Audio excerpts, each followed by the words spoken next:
자, 이제 2절 순열과 조합에 대해서 볼 건데요.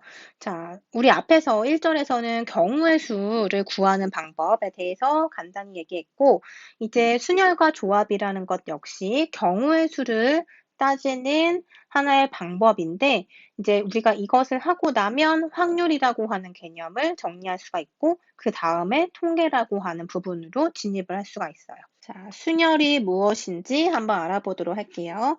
자, 서로 다른 n개에서 서로 다른 r개를 택해서 일렬로 배열하는 방법의 수다라고 설명이 되어 있죠. 물론 이 문장만 봐서는 무슨 말인지 확실히 모르겠으나 어쨌든 순열이라고 하는 것은 우리가 이렇게 표기를 한다라는 약속인 거예요. 즉 n개 중에서 r개를 선택한다. 그래서 어쨌든 가지수가 n개라는 게 있고 r개라는 게 있는데 n개 중에서 r개를 선택해야 되기 때문에 n하고 r의 관계를 생각하면 당연히 n이 더 커야 되겠죠. 예를 들어서 10개 중에서 내가 3개를 선택하겠다. 예를 들어서 내가 뭐 음료수를 사러 갔는데 10개 음료수 중에서 4개의 음료수를 선택하고 싶다. 그러면 이때 10개라고 하는 범위가 더 넓은 거잖아요. 그러니까 n의 범위가 당연히 r보다는 커야 하는 거고, 물론 같을 때도 생기겠죠? 왜냐하면 10개 중에 10개를 다 고를 수도 있는 거니까. 그래서 이렇게 관계가 성립하고, 한 개를 선택하든 두 개를 선택하든 괜찮지만 0개를 선택한다. 이런 경우는 없죠. 물론 0개 선택하는 경우는 선택을 안 하겠다는 의미지만 보통은 우리가 이렇게 n과 r의 관계를 이와 같이 생각할 수 있다. 그래서 지금 이렇게 정의가 되어 있네요. 자, 그래서 기호로는 우리가 n개 중에서 r개를 선택한다. 이렇게 먼저 쓰고 p라고 쓰는데 이 p는 뭐냐면 permutation을 얘기해요. 자, 이것의 약자고. 자, 그러면 np의 r은 무엇을 의미하는가? n개에서 r개 뽑는 거다, 택하는 거다라고 했는데 제일 중요한 것은 순서를 고려해야 한다는 거예요. 예를 들어서 내가 음료수가 1번부터 10번까지 있는데 이것을 배열하는 방법, 즉 배열하는 방법이기 때문에 이 중에서 내가 2번과 5번과 6번 음료수를 골랐다. 순서대로 봤을 때. 그러면 2번, 5번, 6번 이 음료수를 배열하는 방법은 2, 5, 6 순서대로 냉장고에다 진열할 수 있고 그 다음에 5, 6, 이 순서대로 진열할 수 있는 거죠. 이거를 다른 가짓수로 생각하겠다는 거예요.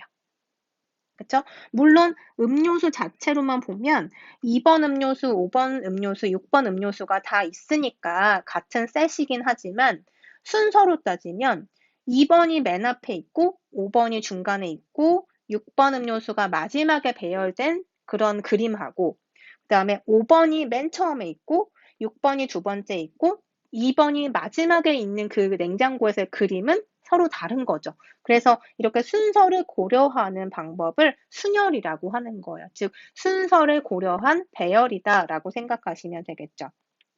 자, 그렇다면 이것의 계산은 어떻게 할 것인가? 자, n의 p의 r은 n부터 해서 n-r 플러스 1까지를 하나씩 빼면서 곱해 나가는 것이다. 자, 이렇게 생각할 수 있는데, 자, n 팩토리얼에서 n-r 팩토리얼을 나눈 것과 또 같다라고 설명이 되어 있죠. 자, 이것도 한번 생각해 볼게요. n 팩토리얼이라고 하는 것의 정의는 뭐냐면, n이라는 것은 일단 정수예요. 양의 정수. 양의 정수고, 자, 그래서 예를 들어서 3 팩토리얼이다. 그러면 3 곱하기 하나씩 빼면서 1이 될 때까지 곱해 나가는 것. 그래서 2 곱하기 1 이걸 의미하고 자, 12 팩토리얼이다. 그럼 무슨 의미냐면 12부터 시작해서 하나씩 빼서 곱해서 1까지 곱해 나가는 걸 의미해요. 자, 이것을 우리가 너무 길게 쓸 수 없으니 기호로서 정의를 하는 거죠. 그래서 팩토리얼이라고 읽고요. 정의는 이렇게 설명이 되어 있네요. 그리고 이 n에는 무조건 정수, 즉 양의 정수가 들어간다.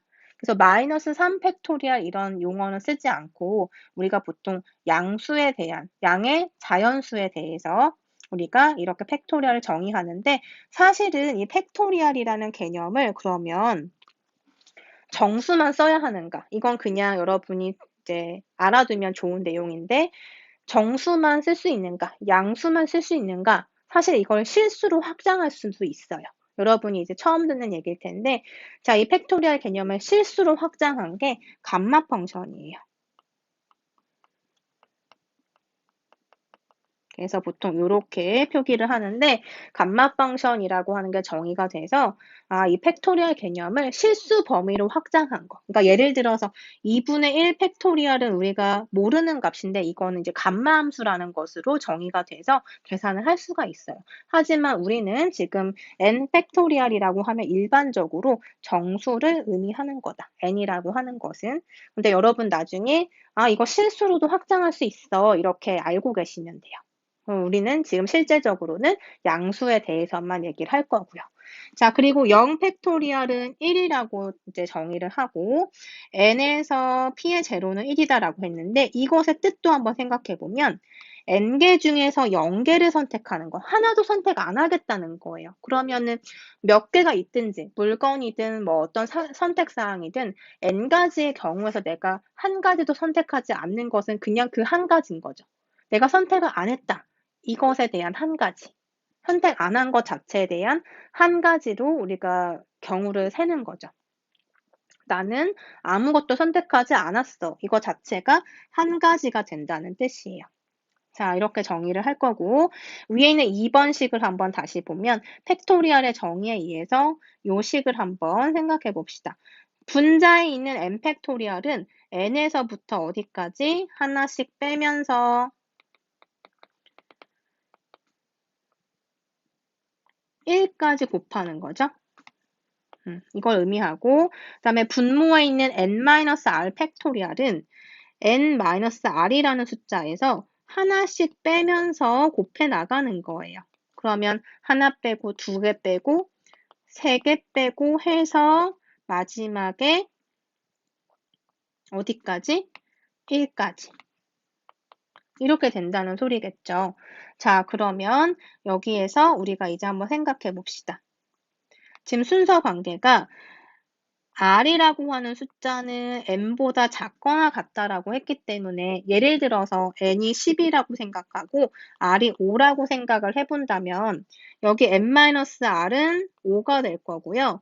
여기 n은 10이 될 거고 그래서 10, 9, 8, 7, 6, 5, 4, 3, 2, 1 이렇게 계산이 될 거예요. 쭉 곱하는 거죠. 그런데 분모는 어떻게 되냐면 5, 4, 3, 2, 1 이렇게 곱하는 게 될 거예요.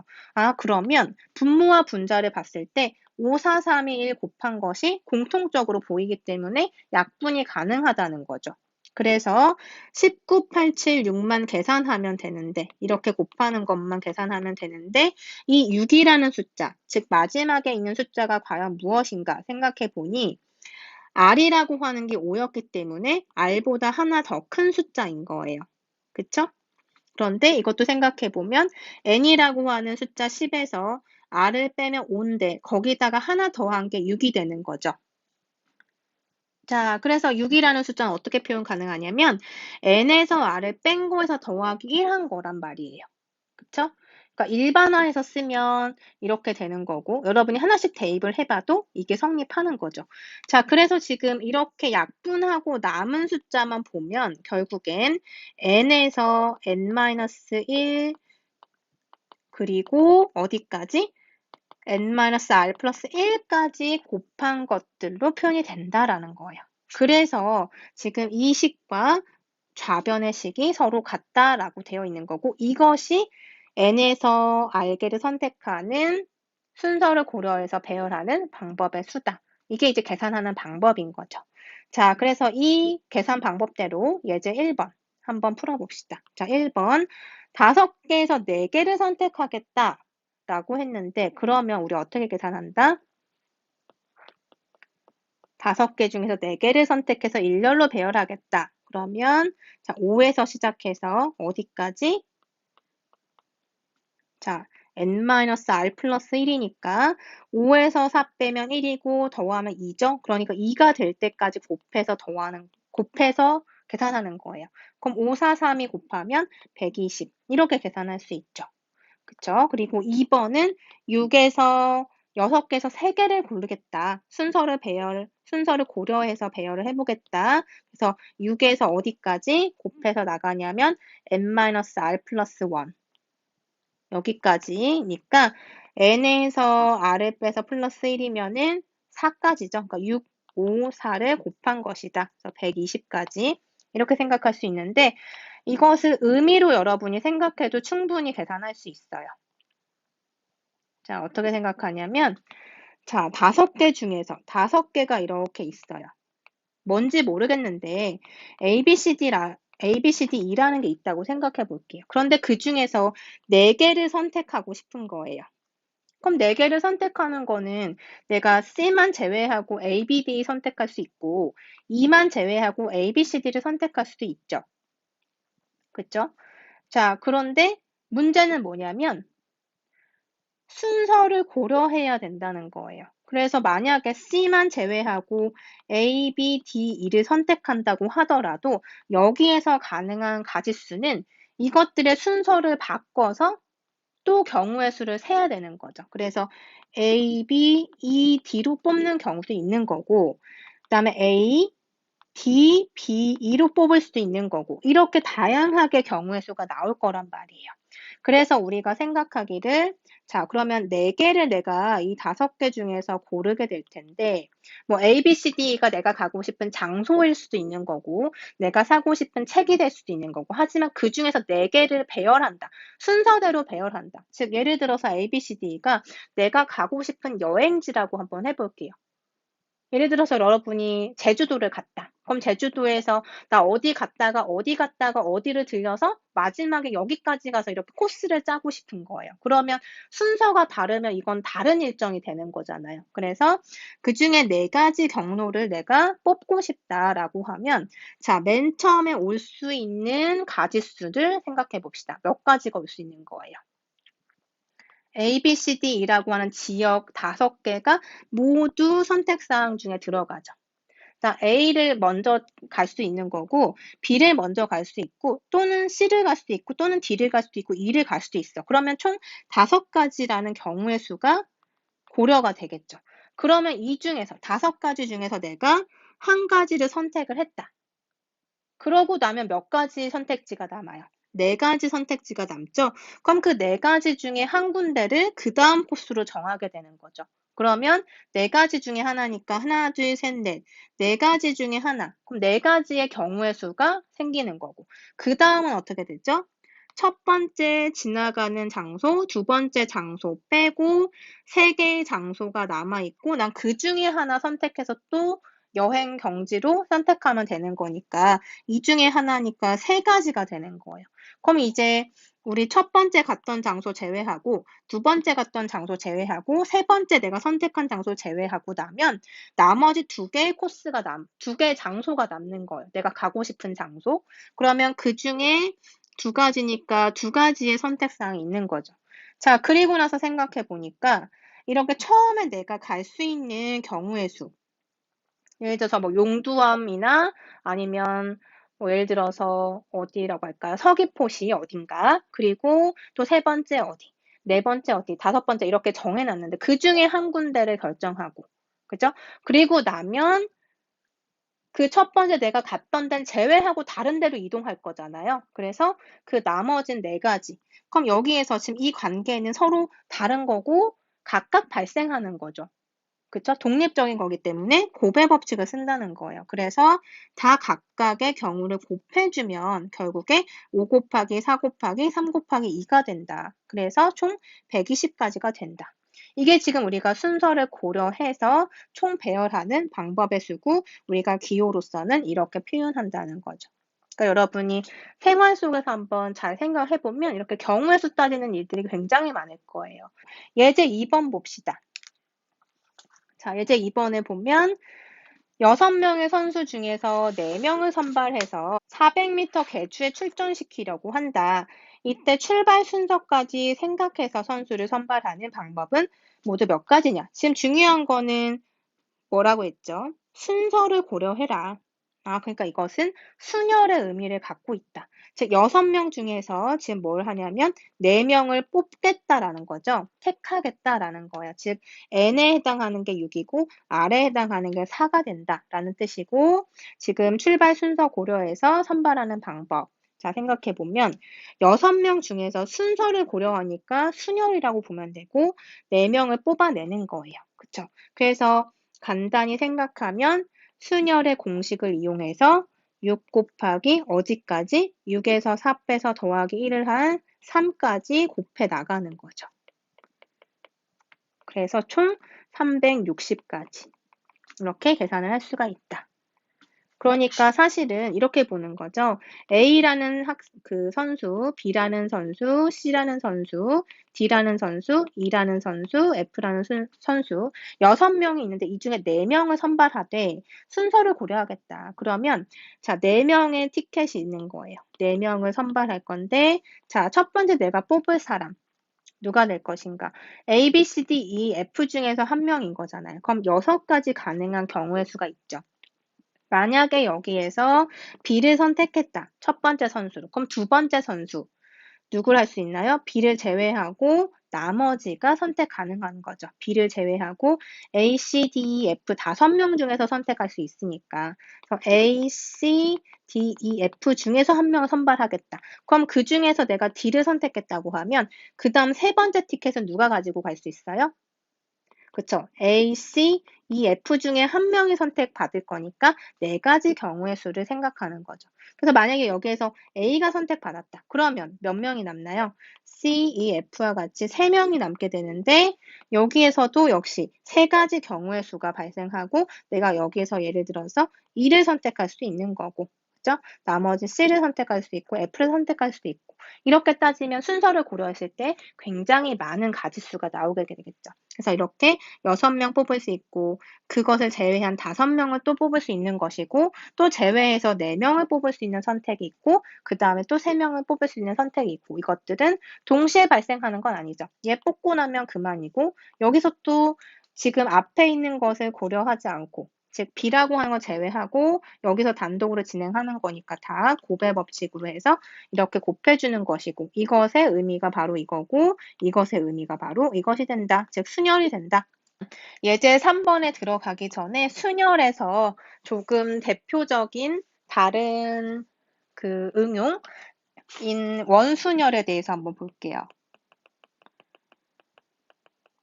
물론 우리가 뒤에서 통계 부분을 할 때 이것이 중요한 건 아닌데 일단 확률 계산과 어떤 개념을 익히기 위해서 간단히 설명하는 거니까 이 부분은 여러분이 참고로 하시면 될 것 같아요.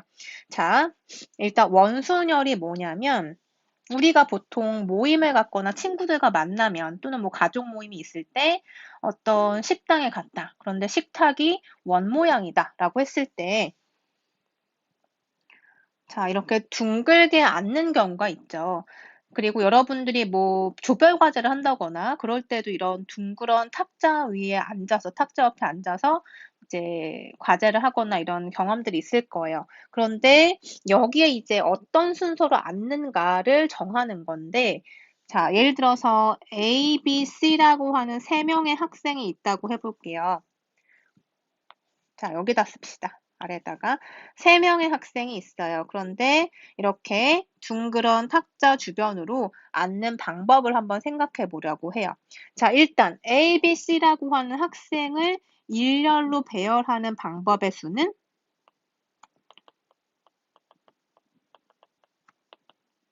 몇 가지가 있을까요? 일렬로. 당연히 순서를 고려해서 그러면 순열의 개수기 때문에 3팩토리얼이 돼서 3 곱하기 2 곱하기 1, 즉 6가지 방법이 나오게 되겠죠. 자, 순서를 한번 써볼게요. 어떤 순서가 있을까요? A, B, C 순서가 있고 A가 제일 처음에 앉고 그 다음에 C가 그 다음 앉고 B가 그 다음 앉고 이런 방법이 있겠죠.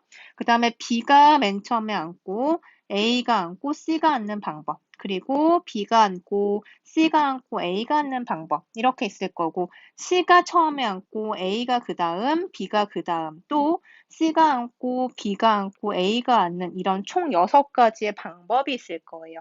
지금 순서를 고려했기 때문에 A, B, C 3명은 이렇게 순서를 가지고 6가지가 있다라고 우리가 생각할 수 있는데 이때 이 6가지 방법을 원에다가, 즉 원탁에 배치하는 방법으로 한번 생각을 해보면 자, A, 첫 번째 A, B, C. 자, 그냥 어떻게 규칙을 정할 거냐면 이렇게 시계 방향으로 일단 순서를 맞춰서 그림을 한번 그려볼게요. A, B, C 순서대로. 그 다음에 A, C, B 순서로 학생들이 앉는다. 그러면 A, C, B 이렇게 앉힐 수가 있고 그 다음에 세 번째는 BAC가 되니까 BAC가 되겠죠? 자, 그 다음에 BCA. 그 다음에 CAB. 그 다음에 마지막 CBA. 자, 이 순서대로 이제 앉았다고 해볼게요. 그런데 이 6가지가 모두 다 달라 보이는데 사실은 가만히 들여다보면 A 옆에 오른쪽엔 누가 앉았고 A 옆에 왼쪽엔 누가 앉았는지를 따져보면 겹치는 게 있다는 사실인 거죠. 자, 겹치는 것이 어떻게 있는지 한번 볼까요? 자, A, B, C 순서로 앉았는데 이 그림과 사실은 동일한 그림이 누가 될 것인가 한번 보세요. 자, 시계 방향으로 돌렸을 때 A, B, C 순서로 앉은 거예요. 그러면 자, 이것과 같은 것 A, C, B니까 그러니까 A 입장에서 보면은 C가 옆에 있어요. 이 그림하고는 사실 다른 거죠. 자, 똑같은 그림 A, B, C 순서로 앉은 거. 자, A, C, B니까 이것도 아니고 자, 그 다음에 시계 방향으로 A, B, C. 그러면 이 그림은 지금 같은 거죠. 그래서 첫 번째 그림하고 이 그림하고 같은 거 확인할 수 있죠. 왜냐하면 A 입장에서 보면은 오른쪽에 C가 있고 B가 왼쪽에 있어요. 제가 지금 여기 앉아 있다고 생각하고 이 그림은 원탁을 위에서 봤다고 생각했을 때 A 입장에서는 C가 오른쪽, B가 왼쪽. 그러니까 첫 번째 그림에서도 A 입장에서 보면은 B가 왼쪽, C가 오른쪽. 맞죠? 동일한 그림이라고 볼 수가 있고 그 다음에 또 어떤 그림이 일치할까요?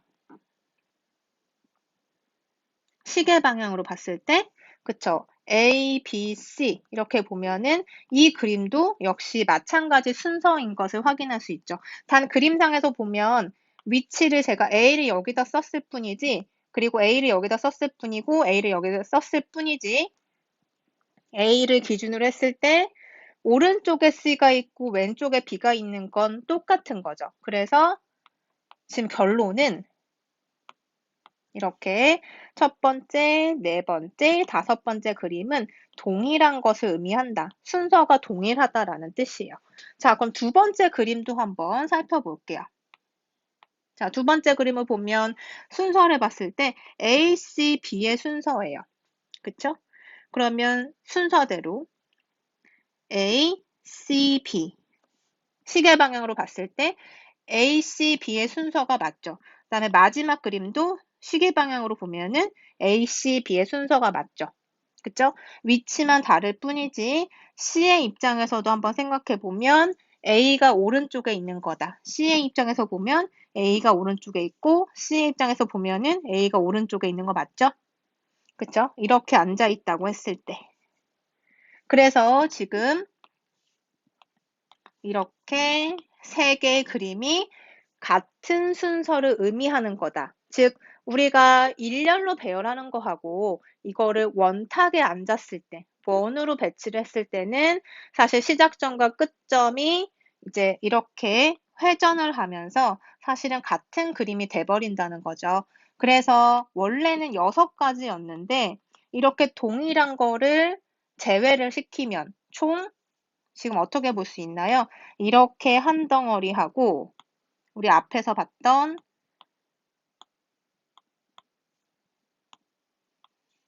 이렇게 해서 한 덩어리 하면은 총 두 덩어리로 나눠지는 거죠. 두 가지가 되는 거예요. 그죠? 그래서 여섯 가지라는 건 어떻게 나왔냐면 세 명을 일렬로 배열을 해서 3팩토리얼인데 거기서 몇 가지가 겹치는가? 세 가지가 겹치고 세 가지가 겹쳐서 3으로 나눠버리면 이건 2팩토리얼이 돼서 2가 되는 거죠. 총 두 가지의 경우의 수가 나타난다는 뜻이에요. 자, 그래서 지금 예제 3번에서도 세 쌍의 부부가 원 모양의 탁자에 둘러 앉을 때, 즉 지금 우리가 얘기한 원순열에 대한 것을 응용을 해야 되는데, 일단 원순열에 대해서 정리를 좀 해보면, 자, 두 가지가 어떻게 나왔는가? 자, n을 배열할 때, n을 순서 있게 배열한다고 했을 때 n 팩토리얼로 계산하는 게 아니라 거기에서 얼만큼을 나눠야 한다? n가지만큼 겹치게 되기 때문에 n으로 나눠서 결국 n-1 팩토리얼이 된다라는 거예요. 그래서 3명을 배열하더라도 3 팩토리얼인데 거기서 3만큼 나눠주기 때문에 2 팩토리얼이 된다. 그래서 n-1 팩토리얼이 원순열의 수가 될 거예요. 자, 그러면 예제 3번에서 세 쌍의 부부가 원 모양의 탁자에 둘러 앉는다고 했어요. 자, 부부끼리 이웃해서 앉는 경우의 수를 구하라 했는데, 일단 이웃해서 앉는다는 것은 그러니까 옆에 앉는다는 뜻이죠. 그래서 부부가 이렇게 한 쌍, 두 쌍, 세 쌍, 이렇게 6명이 총 앉는 경우의 수를 다 구하는 거예요. 그런데 문제는, 자, 이 부부의 남자와 여자가 이렇게 파란색 부부의 남자, 여자가 이렇게 떨어져서 앉는 게 아니라 옆자리에 이렇게 앉는 것을 이웃한다고 얘기를 해요. 자, 그래서 지금 이런 그림의 상황으로 앉았을 때 배열할 수 있는 경우의 수를 구하는 문제가 되겠죠. 그러면 모든 가능한 경우의 수를 한번 생각해 보자. 일단 원 모양의 탁자에 앉았기 때문에 우리는 원순열을 고려해야 한다. 여기서 원순열을 고려할 때 자, 지금 총 6명이긴 하지만 우리는 이렇게 하나, 둘, 셋, 3명이 앉아서 배열이 된다고 먼저 생각을 할 거예요. 왜냐? 이웃해서 앉고 있기 때문에 하나의 덩어리로 생각을 하는 거죠. 부부 한 쌍을 한 덩어리로 보자. 그래서 A, B, C가 원순열로 배열되는 방법을 한번 먼저 생각을 해보면 그쵸? 3팩토리얼 나누기 3 이렇게 될 것이고 그죠? 그 다음에 뭘 또 고려해야 될까요? 자, 원순열로 안 치는 거는 고려를 했고, 그 다음에 어떤 경우가 있을까? 동시에 발생하는 일들을 생각해 보면, 자, 파랗게 칠한 이 커플이 둘이 이렇게 자리를 바꿀 수가 있죠. 그쵸? 자, 지금 보면 남자, 여자 이렇게 앉았다고 했을 때 여자, 남자 이렇게 자리를 바꾸는 방법이 있죠. 총 이거는 두 가지라고 생각할 수 있죠. 그래서 자리를 바꾸는 경우, 파란색 커플이 자리를 바꾸는 경우의 수는 두 가지. 그다음에 초록색 부부가 자리를 바꾸는 경우, 자리 교환을 하는 거죠. 서로 이렇게 움직이는 경우 두 가지. 그다음에 빨간색으로 색칠한 부부도 이렇게 자리 교환을 할 수 있으니까 두 가지. 총 발생할 수 있는 모든 경우를 따져보면 2 곱하기 2 곱하기 2 곱하기 2에서 총 16가지가 나오게 돼요. 자, 앞에서 했던 고배 법칙 이용할 수 있고 동시에 발생하는 일이기 때문에 그리고 지금 설명한 원순열에 대해서도 적용을 한 거고요. 그래서 예제 3번 이렇게 풀어봤고 그 다음에 순열은 이렇게 정의 그리고 원순열 이 정도만 일단 이해를 하고 넘어가도록 하고요.